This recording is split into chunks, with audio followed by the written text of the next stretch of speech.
हाँ जी दोस्तों, नमस्कार। स्टडी हंगर्स पर आपका बहुत बहुत स्वागत है। आशा करता हूँ आप सभी बहुत अच्छे होंगे और अपनी तैयारी को एक नई दिशा दे रहे होंगे। साथियों, आज से हम एक नई सीरीज आप सभी के लिए स्टार्ट करने जा रहे हैं, जो हमारी रेट की परीक्षा होगी 23 और 24 जुलाई को। उसमें लेवल 1 में जो हमारा ईवीएस आता है, उसके लिए हम सिस्टमेटिक चैप्टर वाइज आपके लिए ये वीडियोस ला रहे हैं। ठीक है। और एक ये बहुत ही नया प्रयास है जो कि आपको मोस्टली पसंद आएगा। इसमें हम थ्योरी बेस्ड ना पढ़ते हुए चीज़ों को पढ़ेंगे एमसीक्यू बेस्ड। और कोशिश करेंगे कि फॉर एग्जांपल जैसे आपके मान के चलिए थ्योरी की पूरी डिटेल है कहीं से, और उसमें से पॉसिबिलिटी हो सकती है कि 100 क्वेश्चन बनने की संभावना हो सकती है। तो हम कोशिश करेंगे कि उन 100 क्वेश्चंस को ही हम क्या करें, एमसीक्यू के अंदर डिस्कस करें। क्योंकि पूरी डिटेल में से क्वेश्चन कहाँ से आएगा, उन क्वेश्चंस को जब आप ऑलरेडी अच्छे से प्रैक्टिस कर लेंगे, डिस्कस कर लेंगे, तो आई होप आपके एग्जाम में बहुत अच्छे से हेल्प होगी। ठीक है। और स्टडी हंगर्स का ऐप हो चुका है लॉन्च, तो जिन साथियों को अभी तक नहीं पता है और जिन्होंने अभी तक डाउनलोड नहीं किया है, तो आज ही प्ले स्टोर पर जाएं और इसे डाउनलोड करें। और इसमें टेस्ट सीरीज़ है, मॉक टेस्ट हैं, जो कि एग्ज़ाम के पर्पज़ से आपकी बहुत हेल्प करेंगे, जिसमें आप अपनी तैयारी को परख सकते हैं कि आप कितने लेवल की तैयारी कर रहे हैं और आपका परफॉर्मेंस कैसा आ रहा है, जिसमें आपकी रैंक वगैरह सभी शो होगा। ठीक है। तो चलिए आज फर्स्ट चैप्टर से हम स्टार्ट कर रहे हैं, बिल्कुल शुरुआत से। क्लास वाइज सिस्टमेटिक इसकी प्लेलिस्ट में आपको बना दूंगा, और इसकी पीडीएफ चाहिए तो टेलीग्राम चैनल से आप इसको डाउनलोड कर लेना। ठीक है। चलिए, तो सबसे पहला हमारा जो चैप्टर है वो आता है परिवार। और आज के इस वीडियो में हम कवर कर रहे हैं कि परिवार से कितने क्वेश्चंस बनने की पॉसिबिलिटी हो सकती है। हालांकि ये चैप्टर बहुत छोटा सा है और बहुत ईजी से छोटे से क्वेश्चंस इसमें से बनते हैं। तो चलिए, सबसे पहला क्वेश्चन है हमारे पास कि परिवार शब्द की उत्पत्ति किस भाषा के शब्द से हुई है। क्या है? परिवार शब्द की उत्पत्ति किस भाषा के शब्द से हुई है? ऑप्शन है लैटिन, ग्रीक, मंगोलियन, हिंदी। तो यहाँ पर हम बात करें, देखिए ज़्यादातर जो जितने भी आप एग्ज़ाम में पढ़ते हैं, चाहे आप सीडीपी में पढ़िए, चाहे आप ईवीएस में पढ़िए, तो जितने भी जो शब्द आए हैं वो ज़्यादातर लैटिन भाषा से है। बहुत रेयर केस में ही देखने को मिलते हैं कि ग्रीक भाषा से आते हैं। ठीक है। तो यहाँ पर जो परिवार शब्द आया है वो किस भाषा से आया है? लैटिन भाषा का शब्द है। ठीक है। और ये लैटिन भाषा के भी जो वर्ड है वो है फेमुलस, इस शब्द से आया हुआ है। फेमुलस से बना फैमिली। ठीक है। और फैमिली को हिंदी में बोलते हैं परिवार। और फेमुलस से हुआ है, और ये फेमुलस जो है इसका अर्थ होता है नौकर या समूह। ठीक है। तो याद रखेंगे, पेपर में आपसे पूछा जाए कि परिवार शब्द की उत्पत्ति किस भाषा के शब्द से हुई है, तो आप बता दीजिए लैटिन भाषा के शब्द से हुई है। अगला है कि परिभाषा पूछी जा सकती है, दो तीन परिभाषाएं हैं जो कि मोस्ट इंपोर्टेंट है, परीक्षाओं में, पिछली परीक्षाओं में भी पूछी गई। परिवार बालक की प्रथम पाठशाला है, यह कथन किसका है? परिवार बालक की प्रथम पाठशाला है, यह कथन किसका है? ऑप्शन है रूसो, प्लेटो, अगस्टे, इनमें से कोई नहीं। तो ये जो कथन दिया था ये है प्लेटो का। किसका कथन है? प्लेटो का। अगला है परिवार एक समाज की आधारभूत इकाई है। परिवार एक समाज की आधारभूत इकाई है, यह कथन किसका है? प्लेटो, अगस्टे काम्टे, वुडवर्थ, स्किनर। तो परिवार एक समाज की आधारभूत इकाई है, यह कथन है अगस्टे काम्टे। याद रखें, इसको एग्जाम में एज इट इज आपको देखने को मिल सकता है। अगला है परिवार एक जैविक सामाजिक इकाई है, यह कथन किसका है? Rousseau, Elliot, Roger bacon, कूले। तो यह कथन है इलियट का। किसका कथन है? इलियट का। तो ये तीन परिभाषाएं आप देख पा रहे हैं यहाँ पर। प्लेटो की आपने पढ़ ली, ठीक है, अगस्टे काम्टे की पढ़ ली, और इलियट की पढ़ ली है। तो इनको याद रखिए आप अच्छे से। अब क्वेश्चन है कि ऐसा परिवार जिसमें माता पिता और उनके अविवाहित बच्चे रहते हैं कहलाता है। यानी कि ऐसी फैमिली जिसमें केवल माता पिता हों और उनके अविवाहित बच्चे, यानी कि बच्चों की शादी ना हुई हो, वो बच्चे रहें, तो ऐसा परिवार कैसा कहलाता है? तो देखिए, इसको पहले आप अच्छे से डिटेल में समझ लीजिए, अभी इस क्वेश्चन पे हम वापस आएंगे। तो परिवार जो होता है ना, परिवार होता है दो तरीके का। ठीक है। कितने तरीके का परिवार होता है? दो तरीके का। एक होता है हमारा न्यूक्लियर फैमिली, जिसे हम कहते हैं एकल परिवार कहते हैं।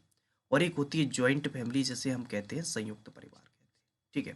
देखिए, जो एकल परिवार होते हैं, उन एकल परिवार में केवल और केवल पति पत्नी रहते हैं और उनके बच्चे रहते हैं। ठीक है। एकल परिवार में कौन रहेगा? केवल पति पत्नी और उनके बच्चे। और जो संयुक्त परिवार होता है उसमें सभी लोग होते हैं, दादा दादी, चाचा चाची, ताऊ ताई, बुआ, और चाचा, भतीजे, ये सभी पूरे परिवार के मोस्टली कैंडिडेट मिला के सब क्या हो जाते हैं, ये यहाँ पर ज्वाइंट फैमिली कहलाता है, यानी कि संयुक्त परिवार कहलाता है। एकल परिवार में कौन, पति पत्नी और उनके छोटे छोटे बच्चे। ठीक है, अब देखिए वापस आते हैं क्वेश्चन पर, क्या पूछ रहा है वो इसमें। ऐसा परिवार जिसमें माता पिता और उनके अविवाहित बच्चे यानी कि बच्चों की शादी ना हुई हो। तो सिंपल सा है, कहाँ पर ढूंढ रहे थे हम, कौन सा है, तो एकल परिवार। कौन सा हो जाएगा यहाँ पर, एकल परिवार, याद रखेंगे आप।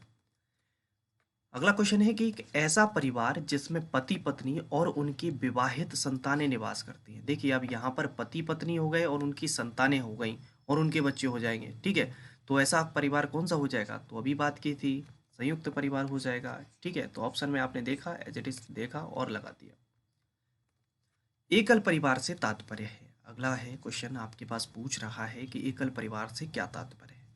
वर्ष 1950 के बाद बना परिवार, परिवार जिसमें माता पिता एवं उनके बच्चे रहते हों। संपूर्ण परिवार जिसमें बच्चे, उनके माता पिता एवं दादा दादी रहते हैं। केवल पति पत्नी रहते हैं। तो अभी हमने बात की थी कि एकल परिवार से तात्पर्य होता है जिसमें कौन हो, माता पिता हो और उनके बच्चे हों। तो यहाँ पर आंसर क्या हो जाएगा इसका, सेकंड आंसर हो जाएगा। ठीक है, कौन सी विशेषता परिवार की नहीं है, ये पूछ रहा है कि कौन सी विशेषता परिवार की नहीं है। क्वेश्चन को ऐसे घुमा फिरा के भी पूछ सकता है। कम से कम दो भिन्न लिंग वाले वयस्क साथ रहते हो। हाँ, डिफरेंट जेंडर तो रहेंगे, स्वाभाविक बात है, मेल फीमेल दोनों परिवार में रहते हैं। प्रत्येक सदस्य की आय भिन्न भिन्न जमा की जाती है। नहीं, ऐसा नहीं होता है। जब फैमिली होती है तो फैमिली में ज़्यादातर क्या होता है भैया, कि जो आय होती है यानी कि जो पैसे हैं वो क्या हो जाते हैं, एक ही जगह पर जमा किए जाते हैं, ना कि अलग अलग जमा किए जाते हैं। वे समान आवास, भोजन और समान सामाजिक क्रियाओं का उपयोग करते हैं। जी हाँ। सुरक्षा एवं बच्चों का साझा उत्तरदायित्व होता है। जी हाँ। यहाँ पर हो सकता है कि कौन सी विशेषता, संयुक्त परिवार, ऐसे भी लिख के आ सकता है, संयुक्त परिवार की है। तो ठीक है, तो ये याद रखें। तो यहाँ पर क्या है इसका, नहीं है, ऐसे पूछा है, नहीं है। तो प्रत्येक सदस्य की आय भिन्न भिन्न जमा नहीं की जाती, बल्कि क्या होता है, एक ही जगह पर जमा की जाती है। हिंदू विवाह तथा तलाक अधिनियम किस वर्ष पारित हुआ, परीक्षा में डायरेक्ट हिट करेगा भाई। 1951, 1953, 1955, 1960। तो आपको पता होना चाहिए, हिंदू विवाह अधिनियम जो है वो है 1955 में। कब आया, 1955। मानव समाज की सबसे छोटी इकाई है, मानव समाज की सबसे छोटी इकाई है मोहल्ला, गांव, परिवार, शहर। तो मानव समाज की हमारी सबसे छोटी इकाई क्या हो जाएगी, परिवार। ठीक है, तो इसका आंसर हो जाएगा थर्ड। एकल परिवार में बच्चों का पालन पोषण करते हैं। एकल परिवार, दादा दादी ना, ये तो संयुक्त परिवार में रहते हैं। माता पिता, हाँ यही करेंगे। नाना नानी, ये भी नहीं, उपयुक्त सभी जी नहीं। तो सेकंड हो जाएगा, माता पिता ही एकल परिवार में बच्चों का लालन पालन पोषण करते हैं। ठीक है, अगला है एकाकी परिवार बनने का कारण नहीं है। एकाकी या हो सकता है एकल, लिख दे। ठीक है, तो एकाकी परिवार बनने का कारण नहीं है। जनसंख्या में कमी, स्वतंत्र रहने की इच्छा, पाश्चात्य संस्कृति का प्रभाव, सामाजिक बदलाव। तो जनसंख्या में कमी से कोई लेना देना नहीं है एकल परिवार का। ठीक है, तो यही इसका आंसर होगा, नहीं पूछा है क्योंकि ऊपर। ठीक है, फिलहाल जानते थे कि स्वतंत्र रहने की इच्छा, स्वतंत्र रहना चाहते हैं। ज़्यादातर क्या है कि वर्तमान में जो शादी हुई, सास बहुओं में आपस में क्या है भाई, लड़ाई झगड़े चलते हैं और स्वतंत्रता चाहते हैं, तो इस वजह से भी एकल परिवार हो रहे हैं। पाश्चात्य संस्कृति, जो वेस्टर्न कल्चर है, उसको धीरे धीरे हम देख रहे हैं बिल्कुल, कि हमारी तो न्यूक्लियर फैमिली हो, पति पत्नी बच्चे हों, पूरे परिवार को साथ लेकर चलना नहीं चाहते। तो ये तो बाकायदा एकल परिवार में रोल प्ले करता है। सामाजिक बदलाव, समय के हिसाब से बदलाव हो रहा है, तो ये भी चीज़ है। केवल फर्स्ट है जो कि इसका कारण नहीं है। जनसंख्या में कमी होने से एकल परिवार का अलग होंगे या एकल परिवार बनेंगे, इसका कोई लेना देना नहीं। बालक की प्रथम पाठशाला है, विद्यालय, गांव, आस पड़ोस, परिवार। तो बालक की प्रथम पाठशाला होता है उसका परिवार। तो यहाँ पर ही मैं एक क्वेश्चन पूछ रहा हूँ, आप ये कमेंट के माध्यम से बताएं। अभी क्वेश्चन ये स्टार्टिंग में मैं आपसे बता चुका हूँ कि बालक की प्रथम पाठशाला है। ठीक है, ये कथन किसका था, इसमें ये वर्ड भी, इसका आंसर भी छुपा हुआ है। ये परिवार बालक की प्रथम पाठशाला है, ये कथन किसका था, यानी कि ये परिभाषा किसने दी है, कमेंट के माध्यम से आप मुझे बताएंगे। और बच्चे की प्रथम गुरु कौन होता है, प्रथम गुरु बच्चे का, उसका टीचर होता है या पिता होता है या माँ होती है या पड़ोसी होते हैं, मुझे नहीं पता, आप बताइए कमेंट के माध्यम से इसको। ठीक है, एक क्वेश्चन है, कक्षा 3 के छात्रों को रमा ने सिखाया कि पिता, माँ और उनके बच्चे एकल परिवार का गठन करते हैं। यानी कि माता पिता और उनके बच्चे हैं वो एकल परिवार का गठन करते हैं। एक रमा है जो टीचर है, जो बच्चों को पढ़ा रही है, कक्षा 3 के बच्चों को, तो उसने एकल परिवार को इस तरीके से बताया। और उसने बताया कि दादा दादी और अन्य रिश्तेदार अगर उसमें हैं तो वो परिवार बड़ा हो जाता है और वो एक विस्तारित परिवार है, यानी कि संयुक्त परिवार है। आप इस बारे में क्या सोचते हैं? परिवार परिवार की परिभाषा गलत है? जी नहीं। रमा अपने छात्रों के प्रति असंवेदनशील है? जी नहीं। शिक्षण अधिगम दृष्टिकोण समावेशी नहीं है? ऐसा कुछ नहीं है। परिवार की अवधारणा को इसी तरह सिखाया जाना चाहिए? जी हाँ, परिवार की अवधारणा का बहुत ही सटीक तरीके से रमा ने सिखाया है कि जब माता पिता बच्चे हैं केवल तो एकल परिवार है, और जब उसमें और सदस्य इंक्लूड हो जाते हैं, दादा दादी चाचा चाची ताऊ, तो ये कैसा हो जाता है? विस्तारित, यानी कि संयुक्त परिवार हो जाता है। भारत में प्राचीन काल से ये प्रथा रही है। देखिए, प्राचीन काल से प्रथा रही है तो अपने माता पिता दादा दादी और भी उनसे पहले की देखें तो स्वाभाविक बात है कैसी प्रथा रही थी? एकल परिवार की। जी ना, एकल परिवार तो अब चल रहे हैं। संयुक्त परिवार की। कैसे रहते थे सभी? संयुक्त परिवार की। तो पहले परिवार जो हुआ करता, कितने सदस्य हैं परिवार में? 60 सदस्य हैं। अब पूछते हैं कितने सदस्य हैं? 3 सदस्य हैं, है ना? तो ये है यहाँ पर प्राचीन काल से संयुक्त परिवार की। प्राथमिक समाजीकरण है। बच्चे का फर्स्ट सोशलाइजेशन कहाँ से स्टार्ट हो रहा है? शुरुआती आयु में परिवार एवं मित्रों से सीखना, किशोरावस्था में समाज से सीखना, प्राथमिक स्तर पर समाज से सीखना, शिक्षकों का अनुसरण करना। तो शुरुआती आयु में जब बच्चा परिवार और अपने मित्रों से सीखता है तो वहीं से क्या हो जाता है? उसका प्राथमिक समाजीकरण प्रारंभ हो जाता है। ठीक है, तो ये थे हमारे टोटल क्वेश्चंस। वीडियो को लाइक करें, ठीक है, और जो भी दोस्त आपके रीट की तैयारी कर रहे हैं उनके साथ इस वीडियो को शेयर करें, थोड़ी सी हेल्प किया करो जिससे थोड़ा सा मुझे भी मोटिवेशन मिलता है। ठीक है, और चैनल पर अगर आप नए हैं तो चैनल को सब्सक्राइब करें।